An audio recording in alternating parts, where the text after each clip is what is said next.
This is Garret Ean of Keene Peaceful Streets, and today is June 4th, 2014.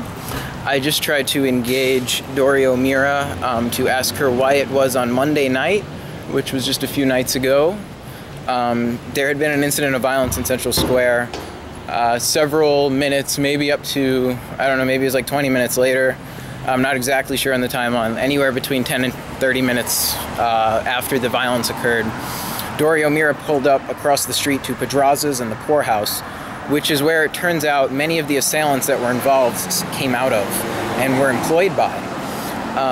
So when she pulled up on Monday night, she said something along the lines of, and many people heard it, "Garret, you got something to say to me?"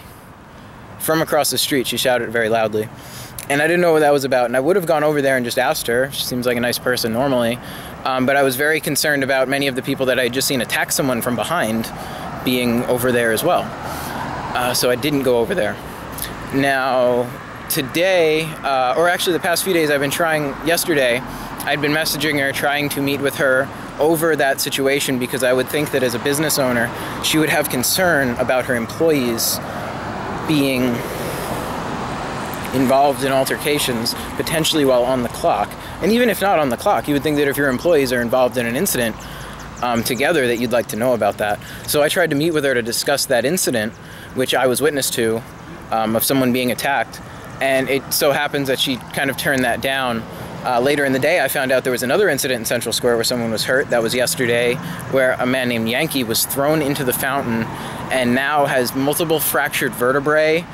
He's fractured leg. He's a crack in his neck.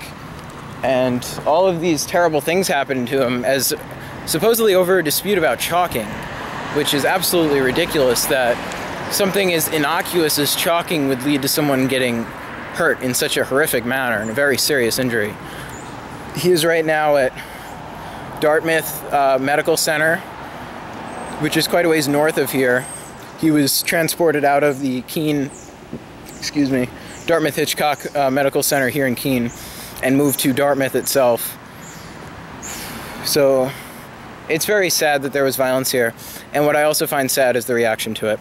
And that's why I'm making this video right now. Just a few minutes earlier, like right before I turned on the camera, I tried to ask Dorrie why she addressed me on Monday evening. And I said, "Dorrie, do you mind if I ask why you tried to address me on Monday, what it was?" And she said, "I have nothing to say to you. Not now, not ever." And so I interpret that as not wanting to talk to me, ever. So I will take that under advisement and not communicate with her.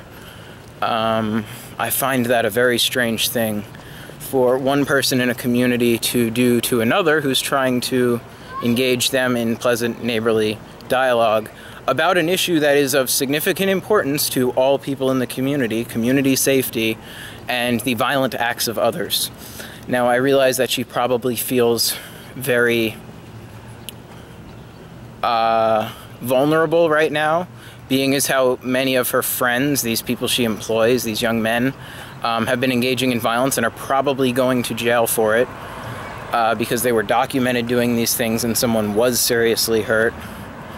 And granted, she is one of the most wealthy people in Keene. I think most people are aware of that. She owns many properties. She owns several restaurants. I certainly know plenty of people that don't eat at her restaurants for numerous reasons, nonetheless of which undercooked food, which I have experienced on a few occasions, which prevented me from going there as of a few months ago to her establishments. That's something I would have liked to have talked to her about too, had I got the opportunity. But now I'd rather just say it publicly. It's that much easier. Undercooked food at the poorhouse, those dollar tacos.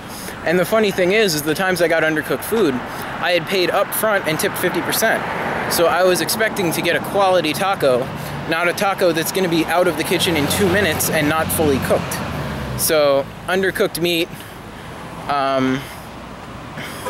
covering up for people who commit violence, covering up for acts of violence, potential conspiracy to commit violence, refusing to be involved or not participating in the investigations following those acts of violence. Of course, that's also a concern. So these are the concerns that are raised. Yeah. These are the concerns that are raised by that sort of behavior. And the best thing to do is, of course, is to document them and share this information with others. This is Garrett from Keene Peaceful Streets signing out.